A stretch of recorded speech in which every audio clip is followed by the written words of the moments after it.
Okay, so if you are a Life is Strange fan from Life is Strange 1, Life is Strange Before the Storm, Life is Strange 2, then you guys are going to like this video. So, not too long ago, covering from another YouTube channel that I watch, um, Doom, Boom, or something like that.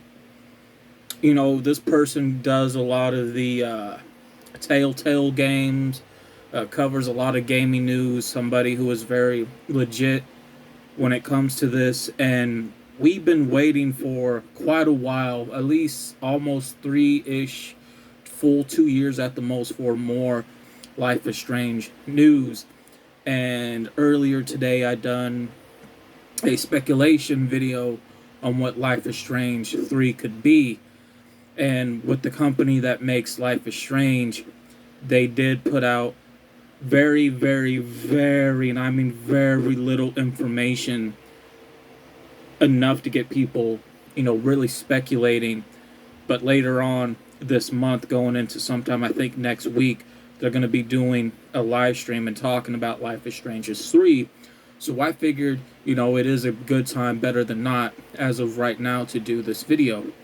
Now, from what they said and from what I gathered, this can cause a lot of speculation as well. Some good speculation, nothing bad. Is that in Life is Strange 3, I'm not going to quote them word per word verbatim, but, we're going to be introduced to a new main antagonist, a new character with new powers. Now, on one hand, we heard stuff like this before when it came to games in the past. For example, like Arkham Knight, a new villain, somebody who we never knew before, but boom, come to find out it's Jason Todd, he becomes Red Hood. So it really wasn't nothing new.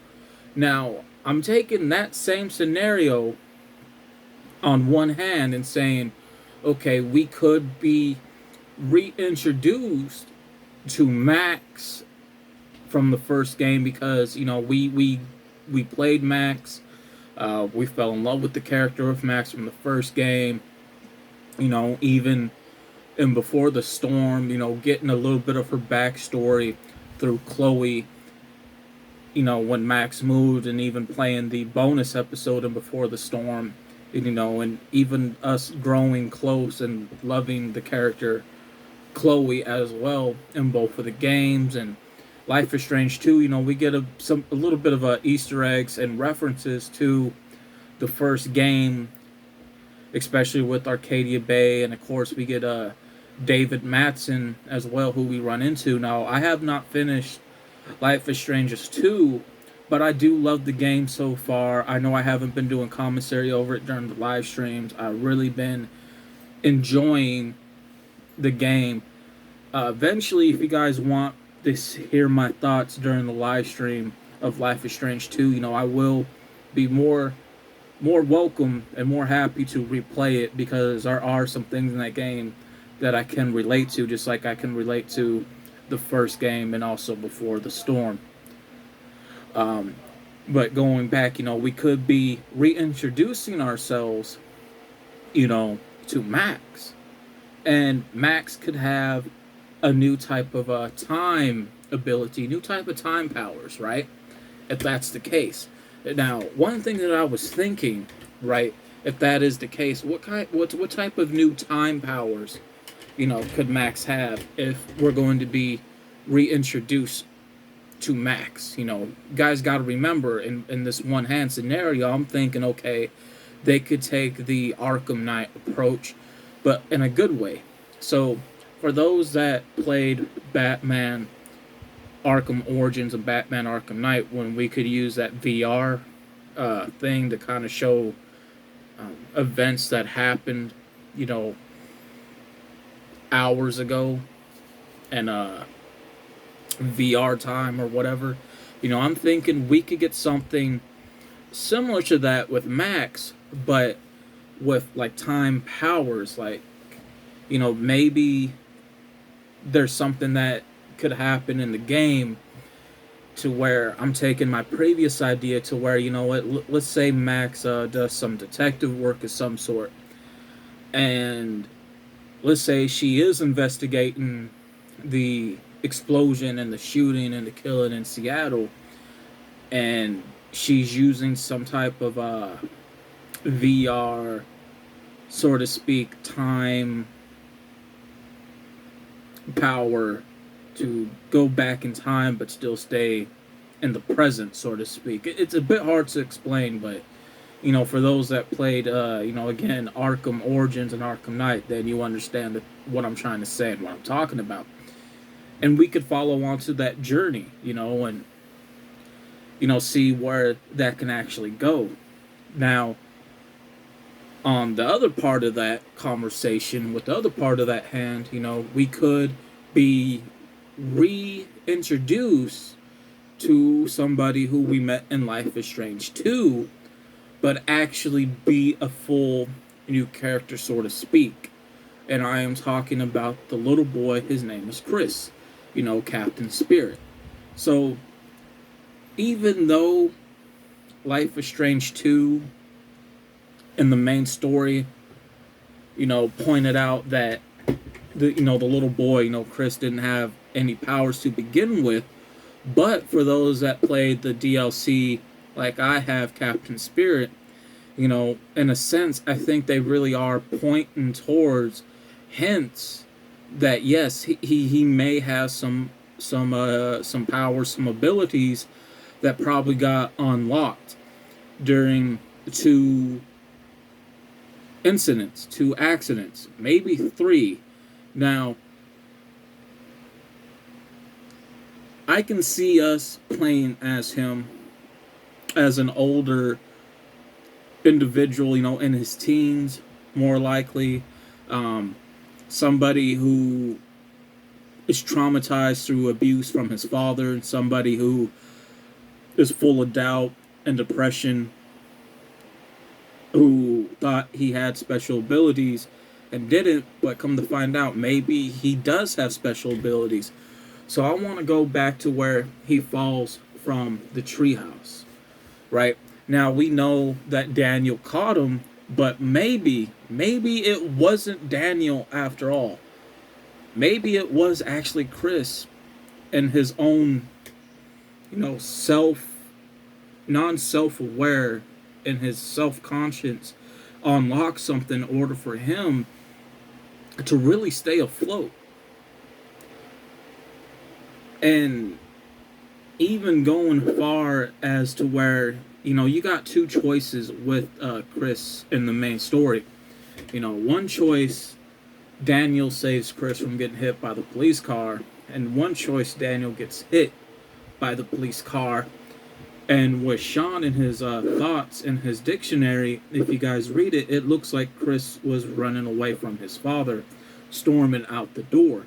So, let's say, depending on how you choose the path, when they ask you, okay, did you save Daniel from the police car? Didn't you? So, one way, if you choose to save him, we could be introduced to him again, probably in foster care of some sort, when he's full of doubting himself, and he comes into a situation to where he actually unlocks some capabilities of his, like him actually having special powers of some sort, right? So what could those special powers be? And we're going to get to that. And on the other hand, if you choose to not save him from the police car, let's say he wakes up. I really hate to go this route, but a lot. It happens so often. The whole, you woke up in the hospital a couple of years later from a coma type of deal, and from that, as we play through him throughout his I guess, kind of healing process, him trying to reintroduce to the world, trying to walk and talk again. And let's say, during that process that he gets into a situation and he actually discovers and unlocks a hidden capability that he does have, a power that he does have. Now, what could that power be? Okay, the title for him that sticks out the most is what? Spirit, right? Now, when you think of a spirit, you think of ghost, or you think of a spiritual journey, a healing process.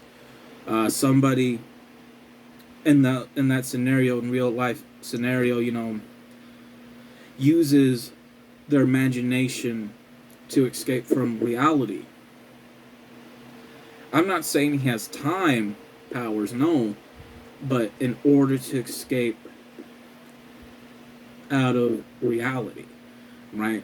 A healing process, being able to help others with their healing process through, a spiritual journey, through a religious aspect as well. When you hear that word, Holy Spirit, right? Something that gives you power, something that gives you hope, security, comfort, spirit. And I think in that scenario, he could have outer body powers, being able to go into different outside of reality, to able to help people who have broken souls, so to speak, who people have broken spirits, being able to help them and being able to use that gift of healing, in that sense. So I can really see them probably doing something like that with that character if they choose to go that route, to reintroduce Chris, Captain Spirit.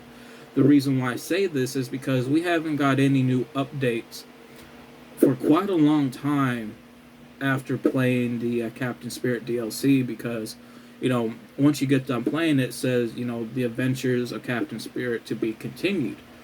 So I'm thinking we're probably going to get a full dedicated game to Chris, to that individual character, to Captain Spirit. I can see that, and I can see him going on a journey of forgiveness and also a journey of healing with him and his father. Him trying to reconnect to his father, because let's say, he finds out something about his father and he wants to forgive his father. He wants to help his father also heal as well, in a sense, in a spiritual way, through the abuse and everything. And also letting his father, look, man, it's okay, mom forgives you as well, so to speak, that whole thing when it comes to, child abuse and growing up in a broken household, so to speak. So, we could see, something like that. I'm thinking that could be the case with Life is Strange 3, having a full dedicated game just to Chris alone in that whole situation. And again, us, playing as him, playing, excuse me, playing as the character in his teens. Now, and another hand, we could be introduced to a whole new character, a whole brand new character, like we were with the Diaz brothers, Sean and Daniel. But if I were to take a gamble here and a guess, I would say, we would be probably playing as Chris, as Captain Spirit, in a full game dedicated just to him, just by going off of several things. One where it says the adventures of Captain Spirit will continue, and then also with the little, I guess, tweet, if you will, that was sent out by the company, us being introduced to a new character and new powers, right? So I can see it definitely being that character alone, because there's so much story right there that we can really dive into. And who knows, maybe throughout that game, if they choose to give us that character and its own full-fledged game, uh, maybe they can have the character of Daniel make a cameo appearance in that game for Chris, and they can go through a healing process together in a spiritual way, and have tell have Chris let Daniel know, like, hey man, I'm not mad at you, man. Like, we're still friends. I missed you for quite some time, and them really catching up, and having Daniel, kind of go through his own thing. Like, hey, this is what's been going on, and Chris is like, you know what? I actually discovered a hidden power that I actually do have, just like you. It may not be similar, but I can help you through your healing process in a spiritual way. There's a reason why I call myself Captain Spirit till this day. Think about it, in a healing process, spiritual, right? So I can see something like that, and I can see this game for part 3, if they choose to go that route, definitely getting, really deep down into, the psychological aspects, psychologically, spiritually, religious aspects of it, really being an emotional game all around for people that can relate. I know I can in that regard if they do, because I've been through my own journey like that, and it's quite a journey as well, because you go through it so many times, and each time that you go through that type of journey, you will discover something new about yourself, or you will discover something new that you like to do, or you may discover some things that you may not like as well. But that's the point of spiritual search, spiritual healing. So I can definitely see them going that route with Life is Strange 3, and I hope that they do, because that would be really awesome for them to do that for Life is Strange 3. But again, if they don't, then yeah, there is a possibility that we could be introduced to a whole new character if they don't go with Max again, or even with Captain Spirit, you know. In which, I'm okay with being introduced to a whole new character.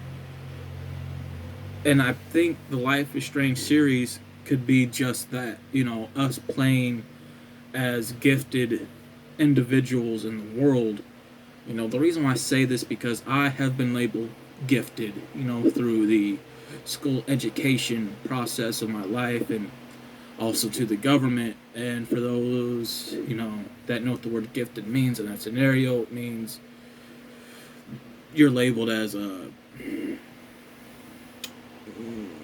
R word. I'm not going to say it, but, I grew up in special ed classes, gifted. And which I am gifted. I have certain gifts that people don't know about. I'm good at music. I'm good at artwork. I'm good at making my own clothes. Like that. So, I am considered gifted. Plus, I'm really good in science and really good in history. So, I am gifted in that regard, yes. But, either way, whatever they choose to go, whatever route they choose to go within the game, I'm perfectly fine with it, because I do love Life is Strange. I think it's one of the most underestimated game series right now. I really do. And it can really teach you, life lessons in real life as well. Before the Storm teaches you some things. Life is Strange, the first game, teaches you some things. And even part 2 opens your eyes to different things, because for the most part, in some of the things in Life is Strange 2, I can relate to, especially when it comes to relations with a woman for the first time, even racism, especially living down south, like me being a half-breed down south, of being, part native and part black, and also part white. I go through a lot of BS just for being a half-breed, so I can relate to being, you know, being called racist names, just like Daniel and Sean, and also going through harassment with police as well. So that, these games are very, life teaching. They really are. So yeah, not to drag this out too much longer, about 20 minutes in, but hey, whatever they choose to go, I'm looking forward to Life is Strange 3. I'm hoping to finish up Life is Strange 2 this weekend or next week. I'm out. Peace.